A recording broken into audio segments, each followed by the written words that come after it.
You should reconsider this guy. The room fell silent at her words. The adults exchanged uncertain glances. My sister, attempting to diffuse the tension, was about to intervene, but I stopped her. Why? Because the lumberjack is giving him a scary look. And I can't see his face, there's too much hair. I'm Sophia. We live as a family of 5, my parents, my sister, and niece. My sister lost her partner to illness and returned home with my 2-year-old niece, Emma. Since then, we've all pitched in to raise Emma. Luckily, I work from home, so I take care of Emma during the day while my parents and sister are busy. I own my own company, but I don't have any employees. I started the company by myself and generate income. A game app one developed during my student days became popular, and subsequent app releases have been consistently successful. Now, I have a stable income. My sister worries about me, a recluse who rarely leaves the house. Sophia, you know you could move out, right? Why would I? Isn't it time for you to experience living alone or something? Not really. Are you worried about us? Huh? You've been helping with Emma since we moved back. With your income, you could afford a fancy city apartment. A city apartment? No thanks. But Enough. What's your point? you're still young. What about romance? Romance? Not interested. Being with Emma is all the comfort I need, so don't worry about me. And it's true, I adore my niece. I've never had any interest in romantic relationships. I just want to be there for Emma, who is the child of my sister I deeply respect. I openly admit I really care about my sister, and I'd do anything for her. I've even chased away countless worthless guys who approach my sister like a loyal dog. Among them, my brother-in-law was the only one I thought I could trust to take care of my sister. Losing him was hard on my sister, and I want to be there for her. Both my sister and Emma mean the world to me. My niece is quite mysterious. When we spend time together, she occasionally does something odd. When she was just 2 years old, she would suddenly wave her hand as if saying, "Goodbye." Initially, I thought she was dancing along with the TV, but she does it even when the TV is off, laughing as she waves. I mentioned this to my sister, but she couldn't recall any relevant incidents. One day, I asked my niece, "Are you saying goodbye to someone?" She nodded. Then, in the next moment, she pointed behind me. My spine involuntarily stiffened. A child waving at nothing. Stories like that circulate. Things unseen by adults are visible to children. But having her point behind me was unsettling. Still, my niece's laughter reassured me. When she started speaking, I asked her, "Who are you waving to?" A lumberjack. A lumberjack? Who? She loves books, and lately, she's been asking me to read stories about lumberjacks. I understood that she saw someone resembling a lumberjack. Now, it's routine for her to wave at this unseen figure, and my fear has faded. And when my niece turned 8, the lumberjack's true identity was revealed. That summer, during a visit to my maternal grandparents' house, I was cleaning the storage shed. My niece, eager to help, pointed at a photograph in the shed. Look! It's the lumberjack. She exclaimed. The lumberjack? Yes. It's the lumberjack. Confused, I studied the photo she indicated. This person is the lumberjack? She nodded. Yes, he visits you sometimes. I chuckled. Actually, that's not the lumberjack. He's your mom's and my grandpa. And instead of a lumberjack, he is a hunter. What's a hunter? Someone who receives the spirit of a bear. Ah, I see. A hunter looks like a lumberjack. She observed. Indeed, there's a resemblance. The figure my niece saw was my late grandpa. It warmed my heart. My grandpa passed away when I was in middle school, but I was very close to him. He had been a hunter, a traditional bear hunter, and taught me about bear behavior and hunting. He, citing the mountain god's wrath, didn't take me along because I was a young girl. However, I learned how to handle bears and extract oil. Even now, it feels like he's watching over us. And during this time, I had an encounter with a certain man. It happened while I was giving a lecture on app development, at the request of a friend. The man who approached me, eyes shining as he looked at the app I'd developed, was Michael. Although he worked as a regular employee in a corporate company, he attended the lecture because he wanted to explore app development as a side gig. Can I create popular apps like you, ma'am? Well, once you learn the programming languages, it's mostly a matter of practice. There's limitless potential. We exchanged only a few words initially, but afterward, I became close to him as he attended my lectures repeatedly, and we eventually started dating. Until then, I had no interest in romance, but his graceful demeanor captivated me. It was one of those days. Michael asked me to meet him at a nearby cafe because he had something to discuss. As soon as I arrived, I noticed the weight on his shoulders. I'm sorry for bothering you when you're busy. But I needed to see you. His story was heavy. His mother was seriously ill, with little time left. There was a chance that advanced medical treatment could save her, but it required funds. Unfortunately, without insurance, he couldn't afford it. It's a tough situation. With $35,000, I might be able to help my mom. I encouraged him. Please do whatever you can. And remember, sometimes just talking about it can ease the burden. But then he hesitated, saying, Still, $35,000 isn't easy to come by. He's been working for over 10 years, so not having $35,000 in savings seems surprising. Saving $3,500 per year shouldn't be too difficult given his job. Michael, don't you have any money? After all these years? No, it's not like that. But $35,000 feels like a huge sum. Sorry, I still don't understand. Do you have $35,000 or not? Michael hesitated and then said, Yes I do. Well, then it's not a problem. Use it for your mom as soon as possible. I reassured him. Unexpectedly, he changed the topic. If I use that money, we won't be able to have a wedding, will we? Surprised, I asked. What? Michael confessed. I want to marry you, Sophia. It was an unforeseen proposal. Marriage, something I hadn't actively considered, suddenly felt significant. But right now, there were more pressing matters.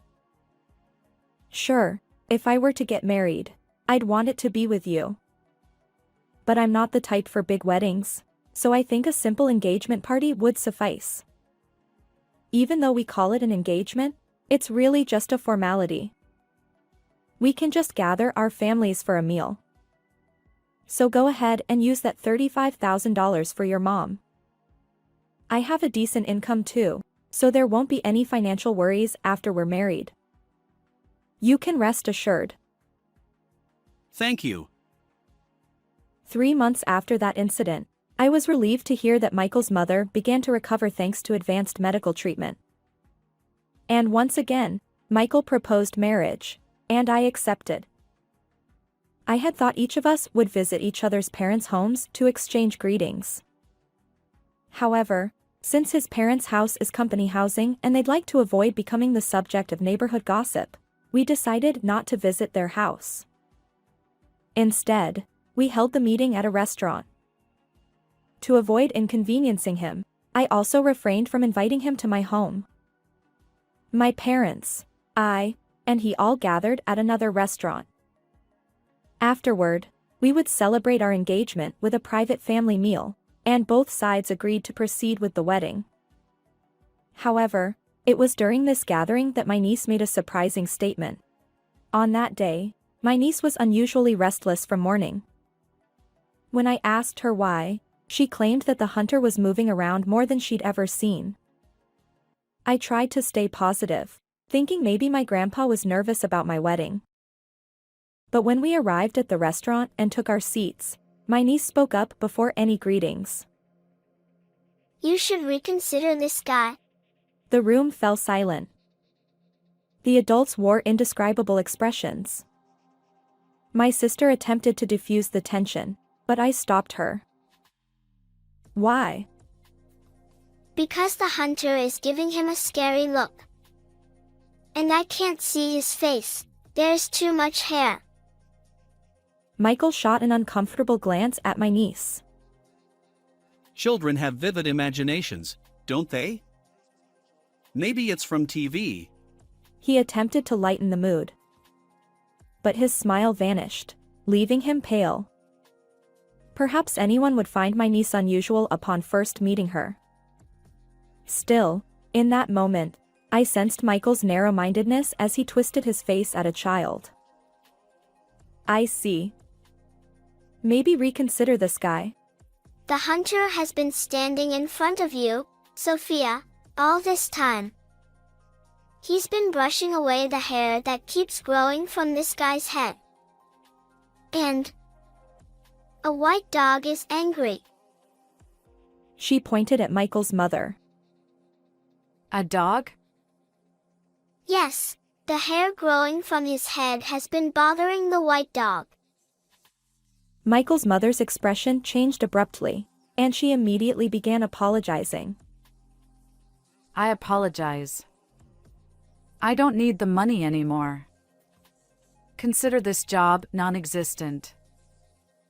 Job? Both my parents and I were puzzled. But it was Michael who responded with a barrage of insults. Damn it! Fulfill your role properly. I'll refund the money. I shouldn't have taken this job. I apologize. Your fault. It's all ruined. Or rather, this creepy. Enough. I won't allow hurtful words toward my loved ones. Now, what's going on? The truth revealed by his mother left us all dumbfounded. As it turns out, the person I believed to be Michael's mother was actually a hired staff member, a jack of all trades. In other words, she wasn't his mother. She knew it was wrong, but tempted by the money, she accepted the request. Despite her desperate apologies, I couldn't bring myself to blame her. At this point, marriage was the least of our concerns. But Michael was determined to salvage the situation. Tearfully, he said, Sophia, I'm truly sorry for lying. But please understand, my mom couldn't be here due to her hospitalization. I truly care about you, and that's why I asked someone to play the role of my mom. My feelings for you are genuine. Please believe me. His eyes pleaded with me. No, it's impossible, I replied without hesitation. What kind of marriage starts with a lie? Is this some B-movie? This is real life. I won't marry under false pretenses. Let's consider this marriage null and void. Michael sighed and took a different approach. Fine. Guess it's over. You're stingy anyway. What? Normally, you'd help pay for your partner's mother's medical expenses. To you, $35,000 isn't a big deal. No, it's an enormous sum. I corrected him. That's why I called you stingy. I thought marriage would give me financial freedom. Well, if there's no marriage, then I guess I don't need to be here anymore. You're truly creepy. Wait, Michael. Michael was about to utter hurtful words to my niece again, but in that instant, he scratched his neck and collapsed. In a hurry, we called an ambulance, but when they asked about family members, there was no one here for Michael. As a result, he was taken to the hospital alone. My niece chimed in. His hair was tangled around his neck, so it must have been painful. The tense atmosphere seemed to tighten even more. The white dog is smiling. That's great. My niece said to the woman who had posed as Michael's mother. She had been single and owned a dog. Recently, her dog had passed away, and she couldn't bear the loneliness. She had been working in a job that left her feeling desperate and burdened with guilt. However, now she's determined to find a proper job. After apologizing repeatedly, she left the restaurant. Well, he was after my money, it seems. How embarrassing. I apologize for inconveniencing everyone, I said, laughing nervously. My niece beamed, but my parents and sister remained unsmiling. Emma, can you really see these things? My sister asked. My parents and sister are more fascinated by my niece than by the fact that my marriage fell through. Well, I guess it's true. Sometimes that lightens the heart. Is anyone with Mom? My sister continued. No one. Ah, I see. Well, let's eat a feast and then go home. It's my treat. Ultimately, we ended up having a family dinner, and we returned home. Emma, thank you for today, I said to my niece after returning home. But she seemed contemplative. We shouldn't tell lies. Huh? Why? Because I lied to Mom. What? There's always Dad by Mom's side. But it's a secret. Why? Dad is watching over Mom silently. I see. He must want to protect both you and Mom. From that moment on, my niece stopped mentioning what she could see. The adults around her, including me, avoided the topic. Although I hadn't seen Michael since he was taken to the hospital, 6 months had passed. One day, while watching TV, I nearly choked on my tea. The program featured women who had fallen victim to marriage scams. They united, hired detectives, and sought refunds from the con artists. The mosaic-covered scammer on screen looked unmistakably like Michael. The same tactics, claiming his mother had a terminal illness and needed advanced medical treatment, had ensnared women, some of whom had given over $70,000. Wow. I'm relieved I wasn't fooled. Thank you, Emma. My niece was smiling. 10 years later, my niece turned 18, and I entered my 40s, but a new encounter awaited me. But does marriage hold any meaning for me now, past the age of 40? Lost in thought, my niece approached and whispered. Sophia, this time it's genuine. You'll definitely be happy. Congratulations. Huh? 6 months later, I married and left my parents' home, enjoying blissful days. My niece had saved me countless times, and whether or not she possessed mysterious abilities, she remained dear to me. As an aunt who had received so much help, I genuinely wished for her happiness. Marriage scams are despicable. I hope victims receive their refunds swiftly. Let's strive to live honestly and righteously. Thank you for watching until the end. If you enjoyed this, consider subscribing to the channel. See you in the next video. Hello, Ava. Come to the harem restaurant in front of the station immediately. All the relatives are waiting. Wait, that restaurant is a high-end French place, right? What do you mean by all the relatives? I made a reservation. I even invited those who usually can't come to family gatherings. Well, it costs about $10,000, but don't worry. I'll pay for everything with your credit card. Now hurry up and get here. He abruptly hung up the phone.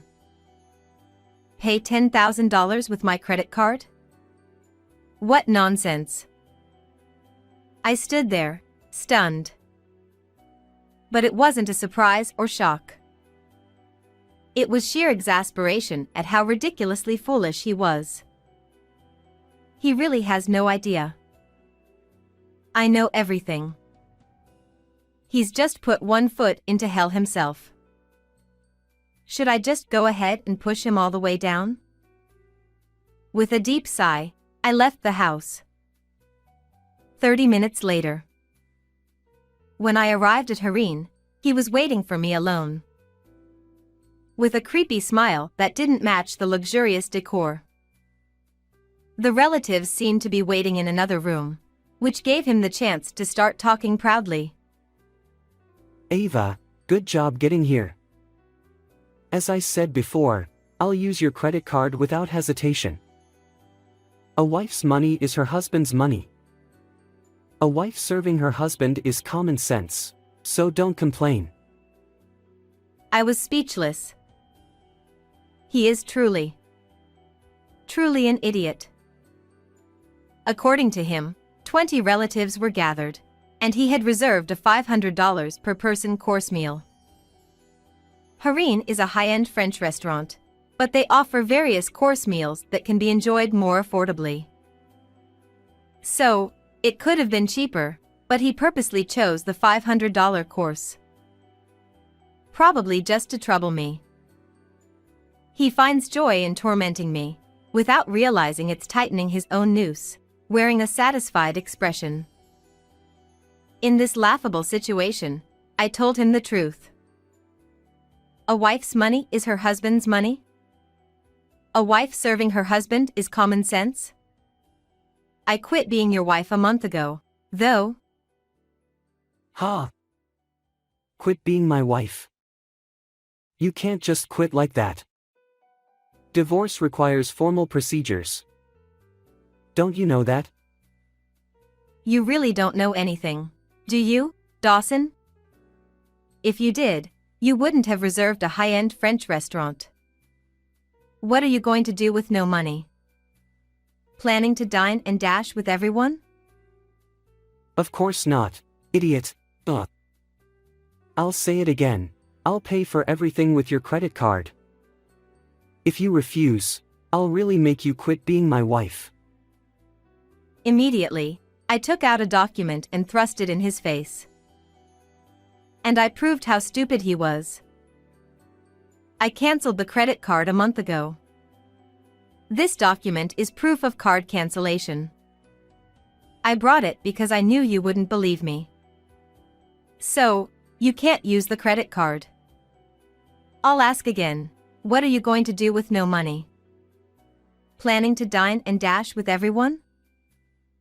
Ha! Can't use the credit card? No way. This cancellation proof is fake.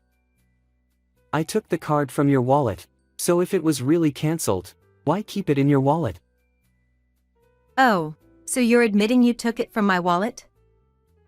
I anticipated you'd steal it. That's why I left the cancelled card in my wallet. You've been completely fooled. Poor thing, haha. Ava. What's with that attitude? Don't talk back to your husband, you insolent wife. In his mind, a wife is beneath him. Being outmaneuvered by his wife is unbearable. His frustration peaked, and he shouted without regard for onlookers. Though we were talking in a corner, his loud voice reached the staff, causing a stir. Realizing this, he glanced around, trying to save face with a forced smile. Though he gestured to indicate everything was fine, the whispers didn't stop. His face flushed with embarrassment, but this was nothing compared to the hell he'd soon face. A few seconds later, his parents approached me. They had heard his loud voice. Dawson, what are you doing? Everyone is shocked. You're disturbing other customers. Look, everyone is staring. Sorry, I got a bit excited. It's nothing, don't worry. They hadn't heard the content of the conversation and, though exasperated, said no more. He smiled, trying to cover up, but was probably relieved inside. He only shows his true self to me. Especially since he works at his father's company, he pretends to be a good husband in front of his father. Like his parents, I looked at him with disdain as he sent a silent, threatening glare my way. Don't say anything unnecessary. You'll regret it if you do. He always threatened and overpowered me. I complied out of fear, but I had reached my limit. Him gathering the relatives worked in my favor. I would expose his true nature in front of everyone. I started by informing his parents. About today's payment, Dawson plans to use my credit card. He took it from my wallet and made the reservation without my permission. A simultaneous what came from his parents. I canceled the credit card a month ago, but Dawson didn't know and planned to use it. We were discussing what to do with no money. Wait, Ava. I can't keep up.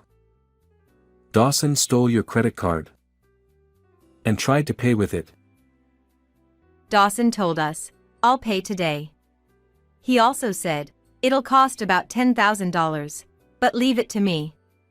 If Ava's telling the truth, he tried to make her pay $10,000? I can't believe this. Isn't Ava mistaken? His parents were visibly confused. This is a normal reaction. Even hearing it again, it's unbelievable, but it's the undeniable truth. Afraid his parents would find out, he forced a smile and spoke. It's definitely a misunderstanding. I plan to treat everyone with my own money. I'll go settle the bill, so don't worry. With that, he headed to the cashier, glancing back at me with a wicked smile. Clearly, he didn't believe I had canceled the card. A few minutes later, he returned smiling. His parents seemed relieved, thinking he had paid. But I could tell he was panicking. I can't believe. The card really didn't work, his mind screamed. Of course, I had indeed canceled it. There was only one thing he could do. Pay $10,000 out of pocket. But unfortunately, he couldn't do that. I also knew a major fact he was hiding. I sent him a cold stare. Tell the truth. Or face the consequences. This time, I pressured him silently. Sensing something, his smile faded. After a moment's thought, he finally confessed. Mom, Dad, I'm sorry. I couldn't pay. Ava's credit card really was cancelled. So it's true. You tried to use Ava's card. Is this a joke? Dawson, what were you thinking? No, it's not like that. I planned to use Ava's card, but I told her beforehand. I was shocked it was cancelled. I'm really sorry, but can everyone pay for themselves today? I'll definitely repay you later. Mixing lies with truth to cover up was his desperate ploy. Astonished, I replied loudly on purpose. Hey! Why did you cancel the card? Trying to embarrass me? Why? Because you'd misuse it. It's absurd to use someone else's card without permission. Even though he spoke softly, I responded at a normal volume. He covered my mouth, shocked. Sure. Not here. Keeping a cancelled card in your wallet is misleading. But our conversation was overheard by his parents, their sharp gazes piercing him. Dawson, explain. Why use Ava's card? Stealing it is a crime. Well, it's complicated. Cornered by his father's questioning, he stammered. I decided to explain everything. To reveal his true self to his parents. Dawson started coming home less and less about a year ago. I knew he was busy since your company is a major corporation. But Dawson would go out even on his days off, and he would cancel on my birthday and our wedding anniversary at the last minute. On top of that, he started paying more attention to his appearance and began using my credit card without permission. Hearing my words, my in-laws exchanged glances. They both undoubtedly felt a bad premonition. I told Dawson that I wanted more time together as a couple, and that I didn't want him to use my credit card without permission. But he insisted that it was common sense for a wife to serve her husband and refused to listen. He even threatened divorce, flashing a completed divorce notice at me. Divorce? Dawson, have you really been treating Ava this way? My mother-in-law raised her voice, and my father-in-law glared sharply at my husband. My in-laws had learned the truth that their son had been pretending to be a good husband. Surely now, my husband would admit to his wrongdoings. Or so I thought. No. What Ava is saying is nonsense. I'm going to inherit Dad's position as president, so of course I need to take care of my appearance. Even when I go out on holidays, it's for inter-industry networking events and seminars to expand my connections. What's wrong with using our shared money for work purposes? If I can't earn, even Ava would end up on the streets. My husband desperately tried to justify himself.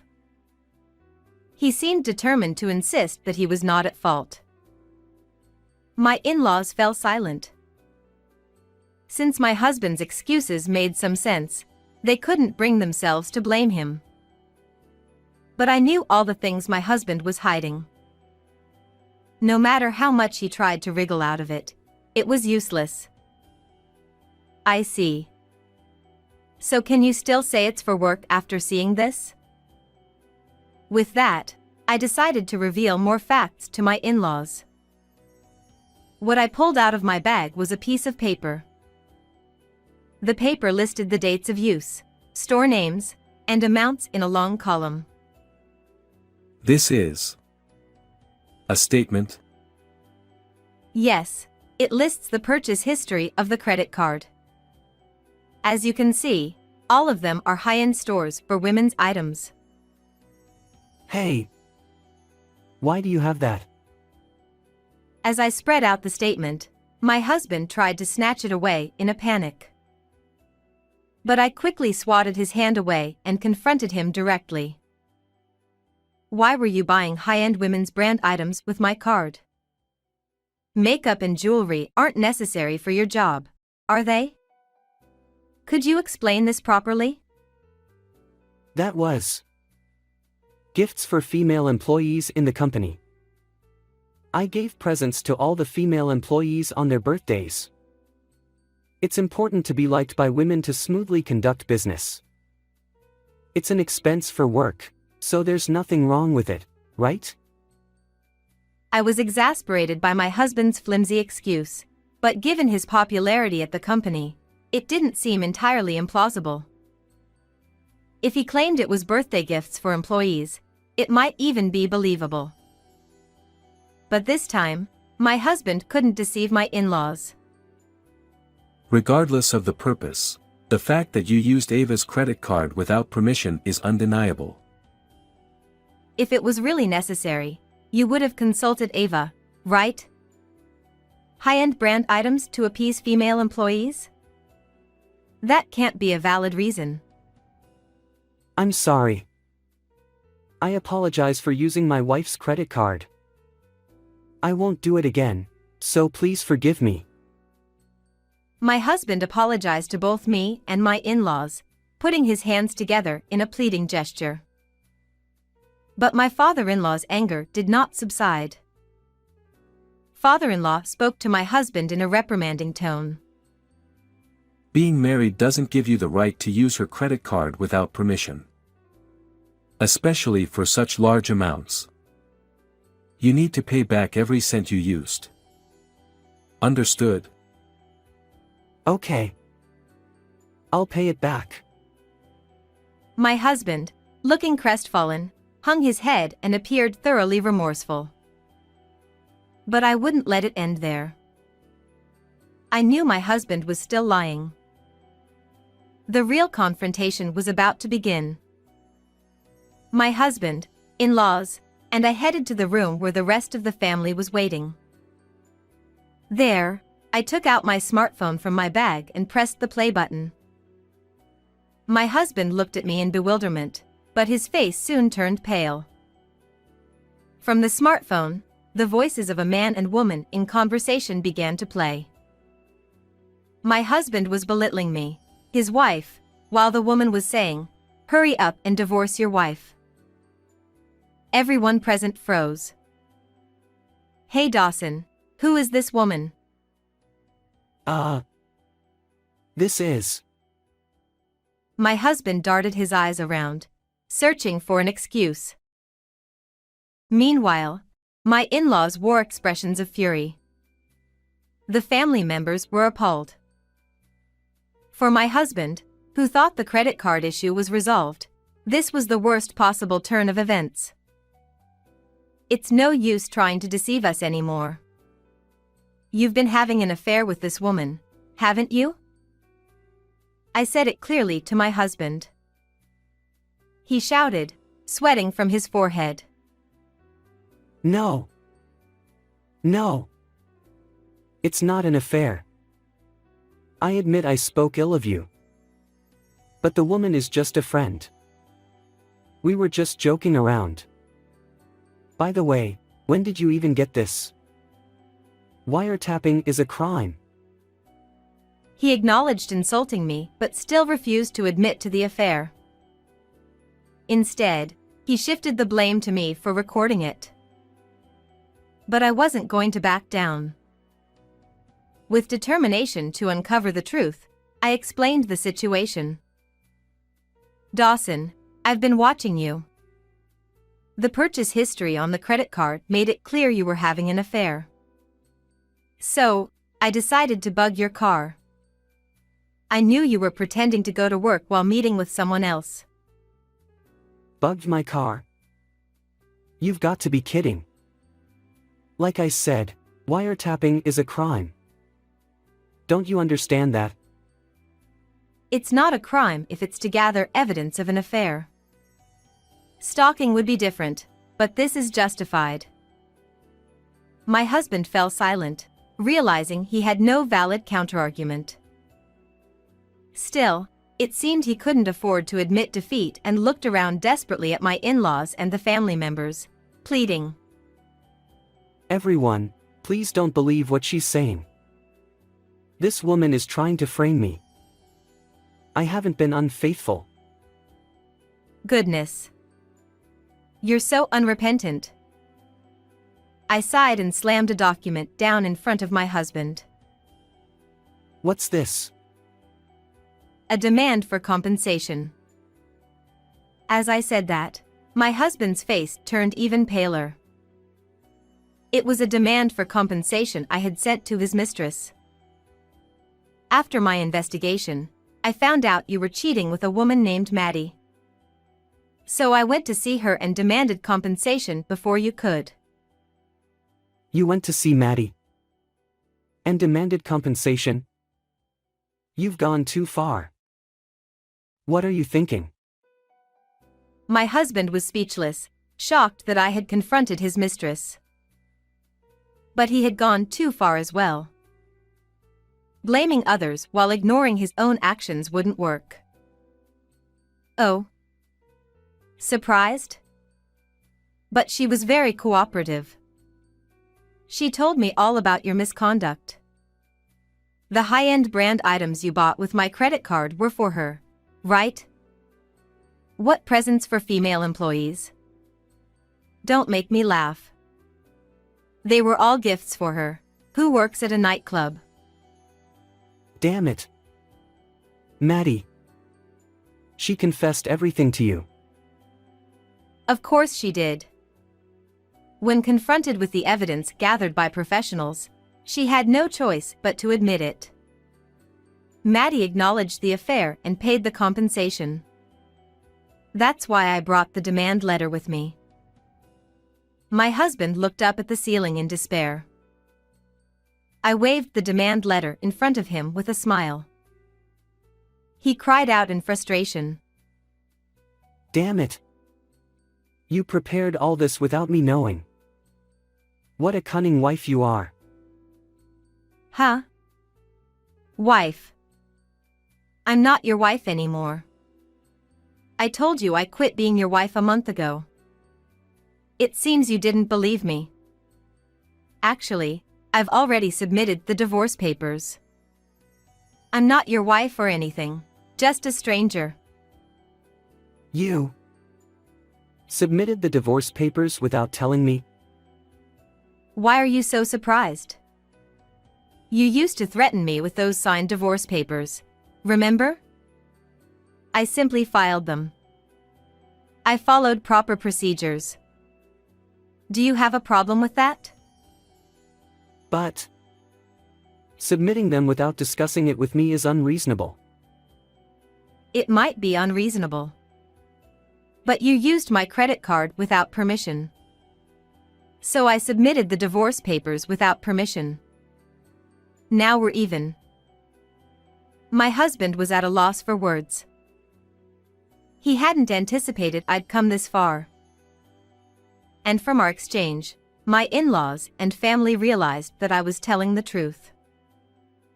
This foolish son of mine. Using Ava's credit card without permission and having an affair. We believed you two were getting along well. But you were betraying Ava all this time. Everyone glared at my husband with expressions of anger. In a panic, my father-in-law sternly declared to my husband, I disown you. You're also fired from the company. Fired? Just for an affair? This is ridiculous. Please, Dad, be reasonable. A sharp slap echoed through the room.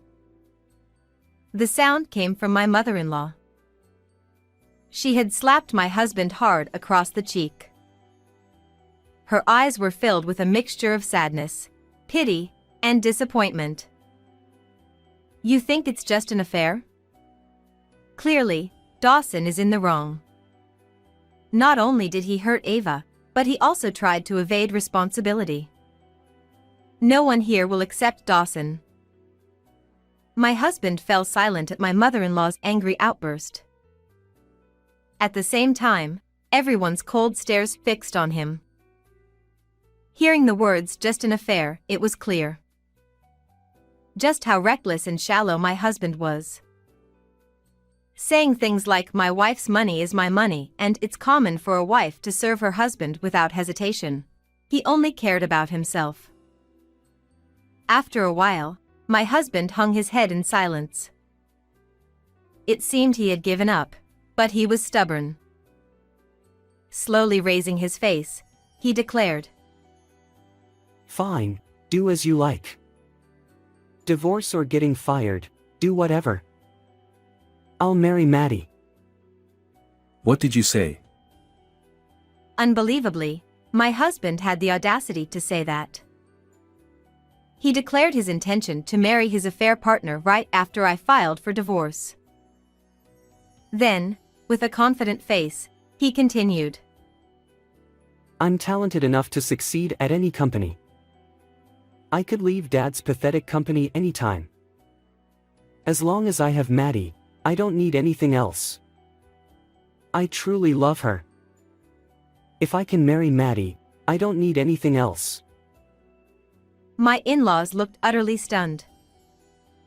Despite being served with divorce papers, disowned by his parents, and fired from the company, my husband still maintained a defiant attitude. But his arrogance would end here. You may not know this, but Maddie has been seeing multiple men besides you. What? Don't lie.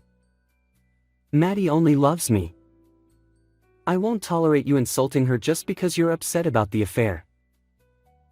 Sorry, but it's true. She was having affairs with many men, and you were at the bottom of the list. Bottom of the list? Yes, to put it bluntly, you were expendable. She paid the compensation to avoid trouble. You were just convenient for her. No way. Maddie wouldn't do that. The idea that Maddie loves you is a fantasy. She used you. By the way, she had another man pay the compensation. That's a lie. Maddie would never betray me. I'm going to marry her.